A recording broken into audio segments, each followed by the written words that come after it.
E aí, galerinha, todo mundo bem? Espero que vocês estejam se cuidando diante dessa situação do coronavírus. Enquanto a gente não retoma as nossas aulas iniciais, vamos por aqui mesmo, ok? Nosso próximo conteúdo, Revolução Industrial. Vamos entender primeiro essa imagem aqui. O filme Tempos Modernos, de Charles Chaplin, que eu pedi para vocês assistirem, os que não assistiram ainda, assistam, que é um filme bem interessante. Ele serviu de introdução para a gente ver como a força de trabalho existia no período da Revolução Industrial, ok? Mas vamos entender como foi que todo esse período histórico aconteceu. Vamos lá, gente, olha só. A Inglaterra, no século XVIII, era um país que ela passava por um forte processo de industrialização. O que é que isso significa? O que isso significou? Os processos que ela já tinha passado do ponto de vista político, do ponto de vista econômico, já foram importantes para que ela, por si só, desenvolvesse uma industrialização própria. Principalmente também porque nessa época ela já detinha a expansão comercial com as metrópoles, Portugal, Espanha, e com suas respectivas colônias. Então, em meio a isso, a Revolução Industrial vai ocorrer com o desenvolvimento da máquina a vapor, que vai ser justamente o quê? Ela vai se aproveitar do vapor da água aquecida pelo carvão para produzir energia e disso transformá-la em força para mover as máquinas. E no final do século XVII, a gente tem uma situação bem interessante, que vai ser inventada a primeira máquina a vapor por Thomas Newcomen. E em 1760, esse mesmo equipamento ele vai ser aprimorado por James Watt. Um ponto de partida interessante nesse sentido aqui é que existem algumas controvérsias com relação à criação dessa máquina a vapor, mas num marco geral, essa tecnologia ela vai mudar o estilo de produção da época. É tanto que estima-se, do ponto de vista histórico, que as primeiras máquinas que surgiram, elas estavam voltadas para as necessidades do mercado têxtil. Ou seja, a maioria das máquinas, elas veio para criar um objetivo, facilitar a produção. Isso é fato, certo? Isso é fato. Em que sentido? Porque essas máquinas, elas produziam roupas com a maior aceleração, ou seja, elas poderiam produzir em maior tempo e em uma quantidade bem maior do que as pessoas.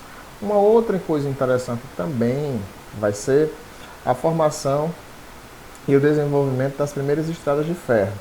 O que isso significa? O surgimento das locomotivas e da estrada de ferro vai permitir que o transporte dessas mercadorias, ainda no século XVIII, se transforme em algo altamente, vamos encontrar a palavra, em algo altamente esplêndido, ou seja, você pedia uma encomenda e essa encomenda chegava numa velocidade mais rápida do que você imaginava, tanto em quantidade como também em rapidez de entrega.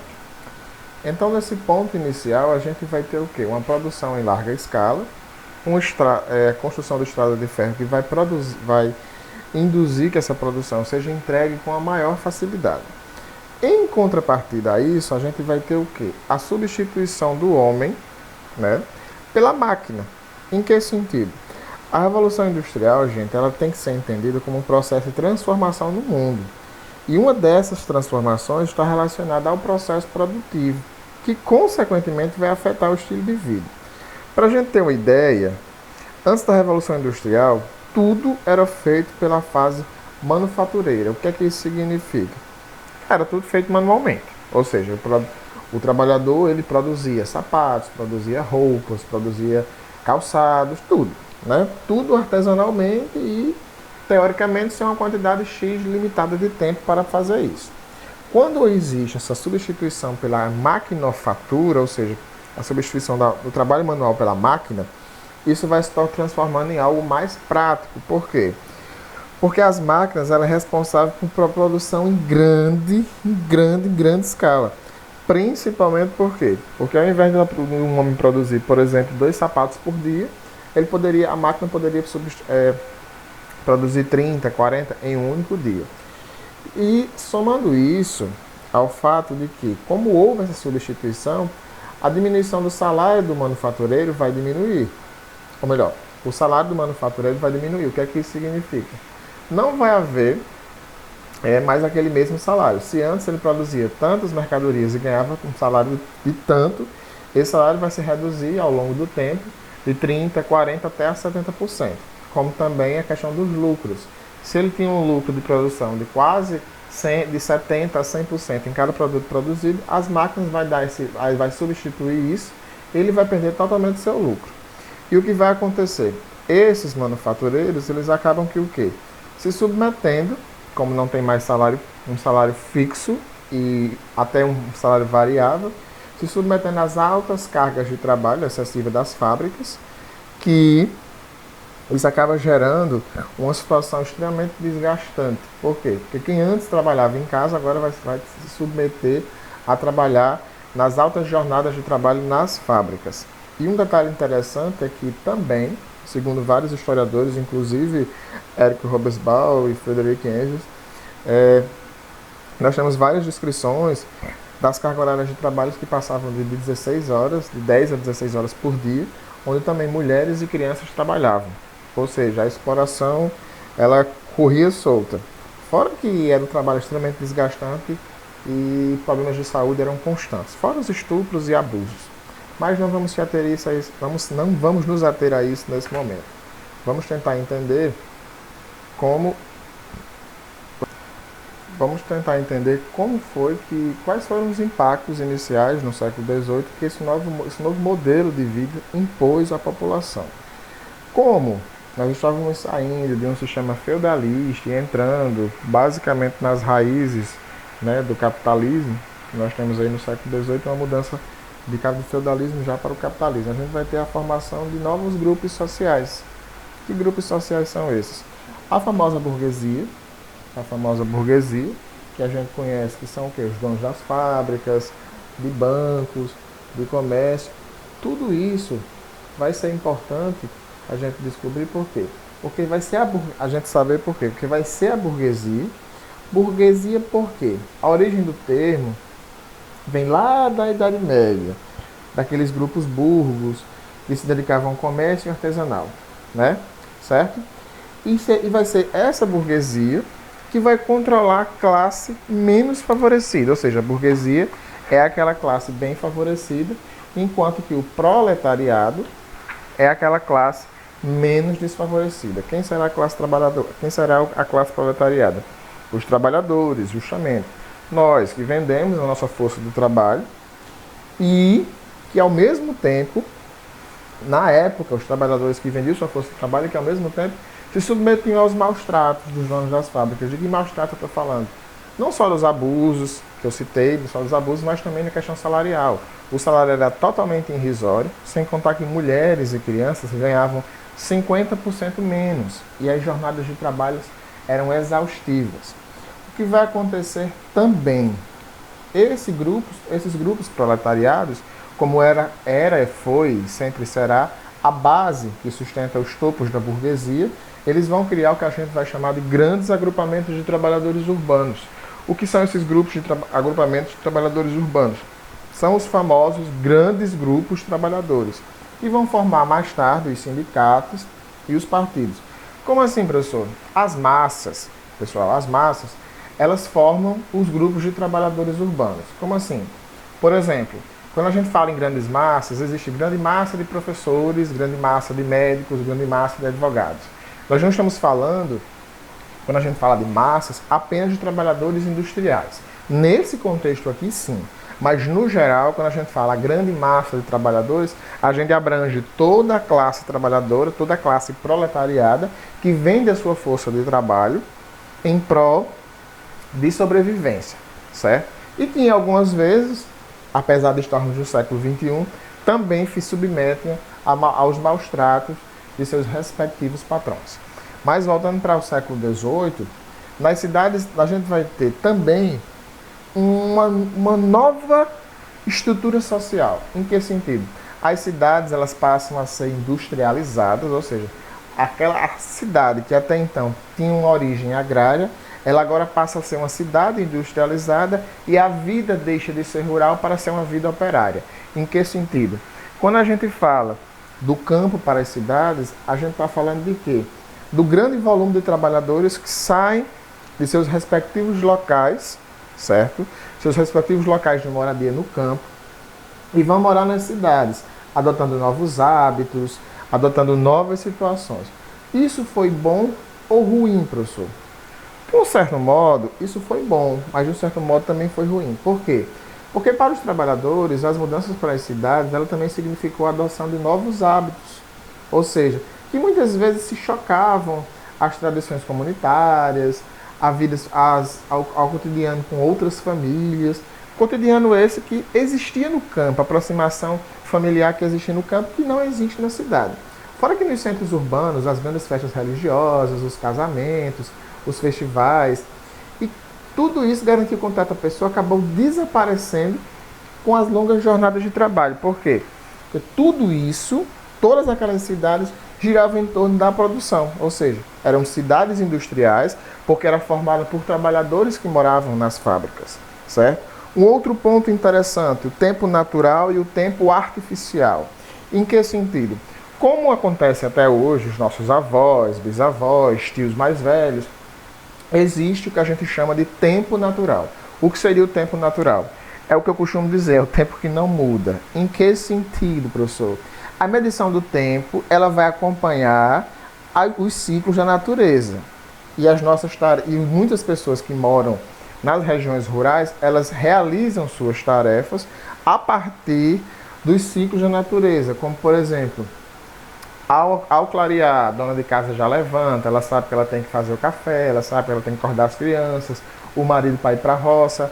Ao chegar no meio-dia, o sol está mais quente, ela sabe que o marido vai retornar do trabalho e vai precisar almoçar. Depois de um tempo, quando o sol estiver em outra beirada, ele precisa retornar à roça e ao anoitecer, retornar para casa depois de uma jornada de trabalho.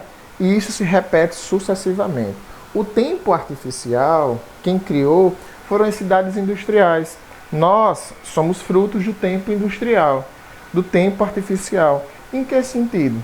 Por exemplo, nós temos hora para acordar, nós temos hora para almoçar, nós temos horas para trabalhar, temos a quantidade de horas para dormir. Em que sentido? Vamos lá, a gente chega na escola de 7 da manhã, sai de 12h20, não todos os dias, mas sai de 12h20. Depois, vocês têm uma rotina para estudar. Nossos pais, os seus pais, os meus pais têm uma rotina para trabalhar. Tem que trabalhar tantas horas por dia para receber tanto de salário. Isso é o que a gente vai chamar, que a Revolução Industrial vai nos trazer. O tempo natural e o tempo artificial. E é esse tempo artificial justamente que o quê? Que vai garantir a nova disciplina nas fábricas. Como assim a nova disciplina nas fábricas? Os patrões, eles chegavam nessa época, no século XVIII, a contratar, né, vigias para aqueles que chegavam atrasados no trabalho e premiar aqueles que chegassem mais cedo e conseguissem produzir mais. Ou seja, nesse aspecto aqui, o tempo artificial ele valia mais do que o tempo natural. Um outro ponto extremamente delicado era essa questão das ruas e das moradias. As cidades industriais inglesas, a população operária, elas moravam em ruas extremamente estreitas, sujas, tomadas por pessoas em situação de rua, prostitutas e muitos desempregados. O que acontece? Vários relatos da época, nos livros de Frederick Engels, vai apontar o quê? Que existia esgotos a céu aberto, alimentos estragados e uma miséria extremamente assolada. Sem contar que boa parte das casas se localizavam próximo das fábricas e quem alugava eram os próprios trabalhadores que trabalhavam ali próximo dessas fábricas. Sem contar que, um detalhe interessante, os patrões alugavam esses banheiros, esses casebres, e eles lucravam tanto no trabalho do trabalhador como no aluguel. Sem contar, gente, que os banheiros, tem uma descrição de uns livros que eu já li na época, não lembro exatamente qual é o autor, mas a situação dos banheiros eram terríveis, eram fossas a céu aberto. Fora que água e saneamento era uma raridade, não existia. E para poder eles tomarem banho, eles tinham que pegar água espalhada em várias bicas que ficavam espalhadas nessas ruas. E a alimentação geralmente era terrível, era batata, era tripa de animal, orelha de porco, pé de cabrito, tudo isso acompanhado de pão. Então, diante dessa situação todinha, doenças eram extremamente comuns nessa época, principalmente a tuberculose e a cólera. Então, diante dessa situação todinha, das baixas, do trabalho ser cansativo, perigoso, os problemas de saúde, a questão salarial, que era assim, eu bato sempre em cima dessa tecla porque era uma questão extremamente delicada para a época, como ainda é até hoje, fizeram com que muitos trabalhadores se organizassem, né, e lutassem por melhores condições de trabalho, melhores condições de vida. E essa mobilização ela vai começar a surgir já no início do século XIX. O professor quer dizer que eles passaram quase 100 anos aceitando todas essas condições, péssimos salários, altas jornadas de trabalho, viver em situação totalmente salubre, ou seja, em péssimas condições de sobrevivência. Sim, muitos trabalhadores chegaram a morrer diante de tanta situação. Fora os inúmeros abusos e crianças que tiveram braços, pernas decepadas e mulheres que foram abusadas e que deram à luz a crianças indesejadas. E a quantidade de desempregados que não aguentavam o rojão das fábricas, porque toda vez que um funcionário adoecia, a mulher engravidava e não pudesse mais trabalhar, ele era facilmente substituído por outra pessoa, porque havia uma fila de pessoas que queriam trabalhar. Então, mesmo diante dessas situações, haviam vários movimentos que foram oposicionistas aos patrões. O primeiro deles vai acontecer no início do século XIX e vai ser organizado por Ned Ludd. Esse movimento vai ser chamado de Luddismo, em decorrência do nome dele, e vai acontecer em 1811 e 1816, que eles vão pensar o seguinte: Ned Luddman vai criar um movimento, vai ser o líder desse movimento, vai dizer o seguinte: peraí, antes dessa máquina, da criação dessas máquinas, dessas indústrias, a gente vivia muito bem, a gente tinha dinheiro, a gente tinha emprego, a gente tinha vida.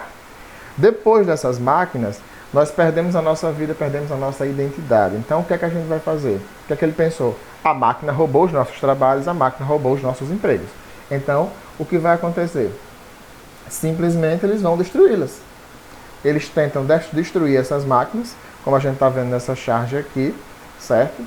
E, em resposta a isso, a repressão do governo vai ser altíssima. O movimento não vai durar muito tempo, certo? Em compensação, o ludismo, vai ser o pontapé inicial para que o cartismo ganhe mais força. Em que sentido? Alguns anos depois, ou seja, 14 anos depois, em 1830, os cartistas, por que cartista?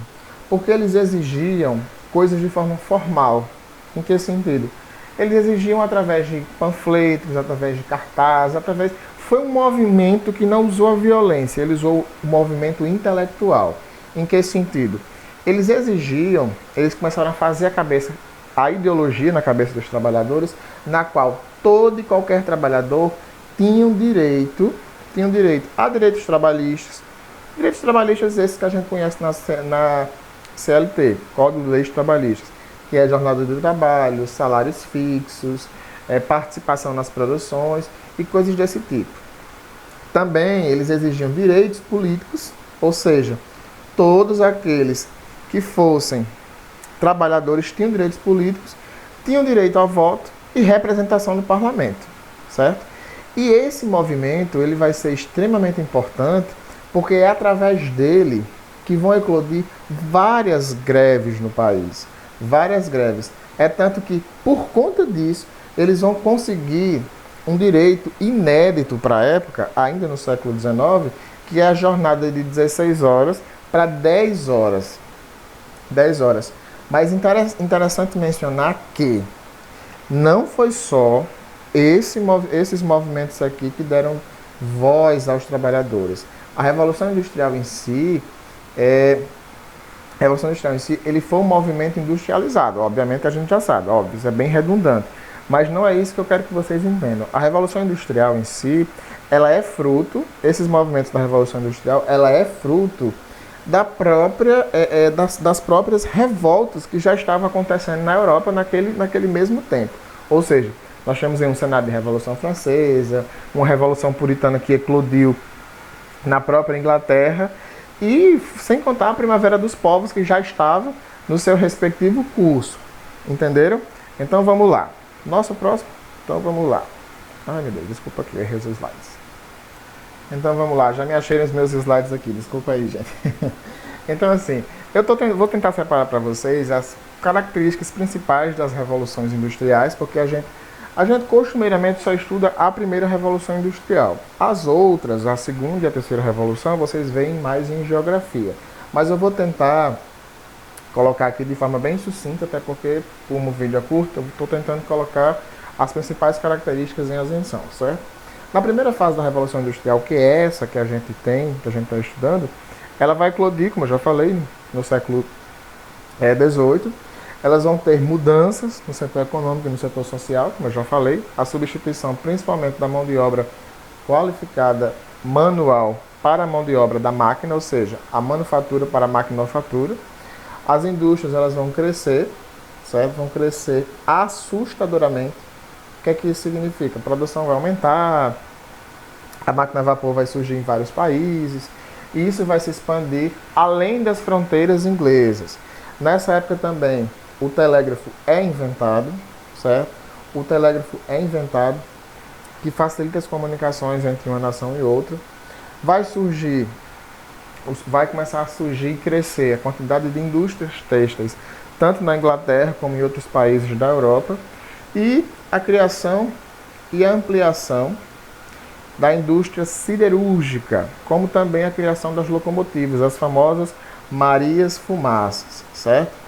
Na segunda fase da Revolução Industrial, nós vamos ter um processo evolutivo das tecnologias. Em que sentido? Ela vai se iniciar com o final do século XIX e o início do século XX. Exatamente, o início do século XX.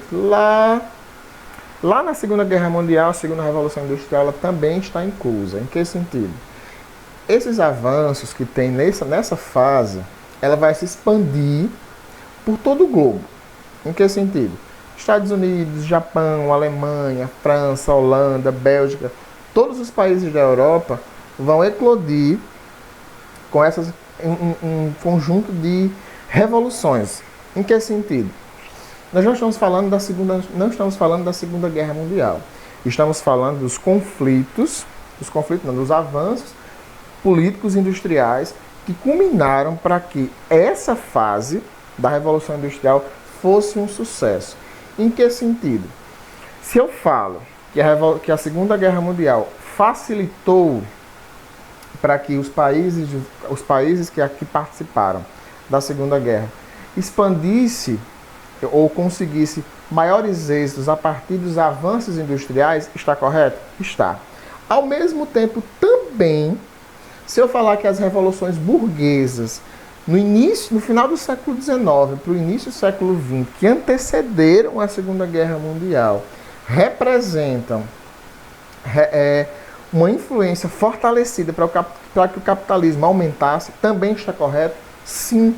Por quê? Porque nas revoluções burguesas, a gente vai ter o quê? A substituição do antigo regime, ou seja, das monarquias, para o capitalismo, ou seja, a industrialização, tanto nas revoluções burguesas como na Segunda Guerra Mundial, vai influenciar o fortalecimento direto do capitalismo e, no caso da Segunda Guerra Mundial, vai influenciar diretamente para os avanços na guerra. Fora que, além de todas essas características, nessa segunda fase a gente vai ter o quê? A utilização de novas fontes de energia, como por exemplo, se eu falar o uso da química, a eletricidade do petróleo, o aumento do uso mais acessível do aço, o surgimento dos antibióticos a partir da mistura de vários componentes químicos que são testados em seres humanos, principalmente em soldados de guerra, né? A construção de várias ferrovias e os navios a vapor. Antes que vocês perguntem, o Titanic entra nessa era da máquina. Alguns alunos já haviam me perguntado isso em outras aulas, em outros momentos. A invenção da lâmpada incandescente. Não é claro que não é a lâmpada que a gente tem hoje, é um outro tipo, mas essa também foi importante. O uso das máquinas e fertilizantes para as atividades agrícolas também vão se intensificar, também vai ser uma característica interessante na Revolução Industrial, certo? A terceira revolução industrial, que é a que a gente vive atualmente, em que sentido? Porque ela vai começar no cenário pós-guerra, se intensifica durante a Guerra Fria e a gente vive ela até os dias de hoje. Esse momento que nós estamos tendo, que não é um contato direto, é oriundo das consequências, dos avanços da terceira fase da Revolução Industrial. Quando a gente fala em revolução técnico-científica, nós estamos falando das mudanças associadas não só no campo científico, mas à industrialização. Porque a terceira Revolução Industrial ela vai significar um patamar, um patamar onde coisas que antes a gente não trabalhava, como, por exemplo, não se pensava em robótica no início dos anos 40, não se pensava em eletrônica, não se pensava em infraestrutura de ônibus, de computadores, inovação de tecnologias à distância, não se pensava nisso. Então, essa revolução técnico-científica, como alguns historiadores costumam colocar, associa o processo produtivo ao campo científico, ao campo industrial. Ao mesmo tempo que permite como a robótica, a genética, as telecomunicações, a eletrônica e as infraestruturas que nós estamos adequados a conviver estejam associadas aos nossos espaços. Em que sentido? Por exemplo, hoje já se tem uma preocupação que robôs consigam fazer cirurgias delicadas. Já se tem uma preocupação nos avanços da genética para se saber quais doenças a gente pode. Essa relação do coronavírus, por exemplo, que a gente está vivendo atualmente, a genética está, consequentemente, fazendo pesquisas. Os geneticistas, os bioquímicos, os farmacêuticos estão fazendo pesquisas concomitantemente para se chegar, em breve, se assim Deus quiser, a terminar essa quarentena e a gente retornar nossas vidas. Né? Encontrar uma cura, uma vacina associada às telecomunicações, os avanços na políticas educacionais à distância, a eletrônica, os avanços no telefone, com a invenção da TV aqui na segunda fase, né, TV, telefone e cinema, que foi melhorado aqui na terceira fase, os transportes. Quem não tem carro, como é que poderia se locomover se não fosse os ônibus, a preocupação dos ônibus, a infraestrutura nas estradas, ampliado pela melhoria das máquinas nas estradas. Tudo isso é representado também pelo forte sistema de comunicação e transporte, graças à globalização. Em que sentido?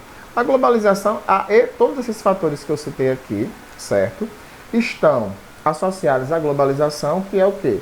O avanço tecnológico associado ao conjunto de comunicações interligadas, às novas TICs. O que são novas TICs? Tecnologias de informação e comunicação, que vão facilitar diretamente as relações entre tempo e distância. Essa mesma situação aqui, gente, ó, a mesma situação que eu havia falado com relação às cargas de trabalho e a diminuição, e a manufatura e maquinofatura. Em que sentido? Quando eu falo na substituição do trabalho manual para o trabalho artesanal, para o trabalho das máquinas e do processo produtivo, eu estou me referindo diretamente a isso aqui, certo? A isso aqui, eu voltei. Estou me referindo a isso aqui, tempo e distância. Ou seja, todos os fatores lá da primeira fase, eles vão ser consequências diretas na terceira fase. Em que sentido? Nós vamos ter um conjunto de vantagens hoje. Hoje a gente tem aulas online, hoje a gente tem aulas online, hoje a gente tem transportes mais rápido, aplicativos mais rápidos, aplicativo para comer, aplicativo para você se locomover. Tudo isso, tempo e distância. Ou seja, aquela célebre frase dos ingleses, time is money, ou seja, tempo é dinheiro, se aplica diretamente à terceira fase da Revolução Industrial, certo? Umas coisas bem interessantes que eu gostaria de comentar, embora poucos livros abordem, são as consequências desses avanços. Como a gente sabe, nem tudo são flores, e a Revolução Industrial ela também tem lá seus preços. Em que sentido?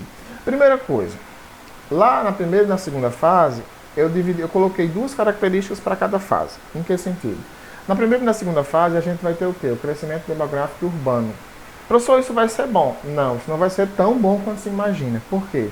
Vocês imaginem, por exemplo, se todo Natal resolvesse se mudar para São Gonçalo. Vocês imaginem, por exemplo, que graças a Deus isso não vai acontecer, se Deus quiser não vai, mas vocês imaginem se todo mundo adoecesse e todo mundo fosse para o mesmo hospital. Ou seja, não iria ter atendimento para todos. Da mesma forma como todo mundo saiu do campo e foi para a cidade, não tem espaço para todo mundo. Então as pessoas vão se aglomerar. E foi isso que formou as cidades industriais, foi isso que formou os novos conglomerados urbanos e, consequentemente, os problemas de miséria, fome, doenças. Tudo isso vai ser um problema. Fora que a formação das classes sociais, burgueses, massas de trabalhadores e proletariados, também não vai ser algo tão positivo. Por quê? Porque isso vai acelerar as desigualdades sociais, principalmente nos países subdesenvolvidos, como o nosso. Aqui na América Latina nós temos vários países com essa mesma realidade. Pessoas que têm extremamente um ápice de vida extremamente alto, ou seja, que têm várias propriedades, e outros que vivem na mais absoluta miséria. Realidade é essa que, com o coronavírus, o governo brasileiro atualmente tentou amenizar devido aos autônomos. Vocês imaginem só, gente, se nosso país fosse mais igualitário, haveria necessidade do Estado intervir dessa forma, ou seja, dar esse auxílio? Não, se nós fôssemos uma sociedade mais igualitária, como por exemplo com raízes comunistas ou socialistas, essa formação de classes sociais não seria tão evidente, não é isso? Uma outra consequência, um aumento da produção e das indústrias. Tem gente que poderia dizer assim, professor, isso é algo bom, está produzindo mais. Nem sempre. Quando você produz mais, você industrializa mais, você maltrata mais a natureza. Em que sentido? Às vezes, as pessoas elas têm um impulso de comprar. E essa impulsividade de compra, às vezes, dificulta o descarte. Você dizer assim, eu vou jogar fora. Certo, você vai jogar fora de onde? Da sua casa? Muitos gestores ambientais atualmente estão batendo muito em cima dessa tecla. Vamos fazer um reaproveitamento de quê? Pneus velhos, madeira velha, colchões velhos. Fazer um reaproveitamento, uma readequação, porque você tem como tirar dos seus espaços. É o que muitos filósofos chamam de geografia dos espaços. Mas, em compensação, você vai jogar para fora de onde? Do planeta. Não tem. Então, essa produção teve uma consequência. O número de indústrias aumentou, consequentemente. Professor, mas deu muito emprego. Certo, agora tem que analisar como esses empregos estão sendo colocados, se tem direitos trabalhistas, porque realidade de trabalho semi-escravo no século XXI, isso não é novidade. Várias empresas aqui no Brasil já foram processadas em decorrência de colocar trabalhadores para trabalhar em situações exaustivas e explorando desde o dormitório até cerceando ele de sua liberdade, certo? Aumento das doenças. Professor, mas a genética avançou muito, é fato, a genética avançou, obviamente concordo, mas também ocorreram vários contingentes populacionais, ou seja, se na segunda Revolução Industrial a gente ainda não tem melhorias nas condições de vida dos trabalhadores, se ele não recebe um salário adequado, ele não tem condições de pagar um salário adequado. Então, muitas vezes as doenças elas entraram nesse sentido aí. Se nós não conhecemos, nosso corpo não conhece aquela doença, automaticamente nós não temos anticorpos para combatê-la. É o caso do coronavírus, por exemplo. Não é isso? Mão de obra barata e consequências ambientais. Consequências ambientais eu já citei diretamente. E a mão de obra barata, só recapitulando, em todas as fases, principalmente na terceira, a gente sofre mais com essa questão da mão de obra barata hoje. Por quê? Existem vários trabalhos informais que essa industrialização nos trouxe. Eu não estou falando da uberização que a gente vive hoje. O que seria a uberização? Muitos geógrafos, economistas, eles colocam a uberização como um processo de mão de obra barata. Eu não estou falando especificamente disso. Estou falando dos empregos informais. Em que sentido? A gente deixar de contratar, por exemplo, um engenheiro civil para contratar um técnico. Professor, isso é errado? Não. O técnico ele tem limitações. Ele não pode fazer determinadas coisas, como, por exemplo, um técnico não pode construir uma ponte, né? Um técnico em edificações. O engenheiro civil ele pode. Um engenheiro de estradas, ele pode construir vários pavimentos. Um técnico de estradas, não. Ele só pode pavimentar ruas e alguns bueiros. Então, a gente tem essa questão da mão de obra barata. E quando a gente foge dessas realidades de ensino superior e ensino técnico no Brasil, a situação ainda piora. É aí onde a gente entra na uberização que está acontecendo hoje. Como, por exemplo, Se eu falar que um entregador do iFood ganha 5, 6 reais, eu acho que é mais ou menos isso que ele ganha. Ah, professor, é bom, certo, mas ele tem que ralar, pedalar, gastar combustível. Será que não seria melhor ele fazer uma faculdade para ganhar aquilo ali? Ou então, quando o trabalhador sai da fábrica e não consegue trabalho, ele vai investir num negócio próprio. Aí esse negócio não dá certo, ele acaba retornando. Ele não tem qualificação, por exemplo, para arrochar parafuso, vamos supor, para trocar os plásticos das lâmpadas, uma coisa assim, daquelas lâmpadas incandescentes que são produzidas por um plástico especial. Então o que vai acontecer? Ele acaba se submetendo a um serviço mais baixo, porque ele não tem qualificação suficiente. Ah, professor, isso é natural. É natural em partes. Tudo que é natural também pode ser modificado, ok? Gente, espero que vocês tenham entendido bem direitinho. Qualquer dúvida, estou à disposição. Qualquer coisa, podem perguntar. Nossa aula ficou um pouco longa, mas esse é um assunto que eu gosto muito e eu acabo me empolgando, tá certo? Qualquer dúvida, podem perguntar no WhatsApp, via e-mail, certo? Se tiver alguma dificuldade nos nossos exercícios, nas nossas aulas, eu estou aqui, ok? Se cuidem e até a próxima!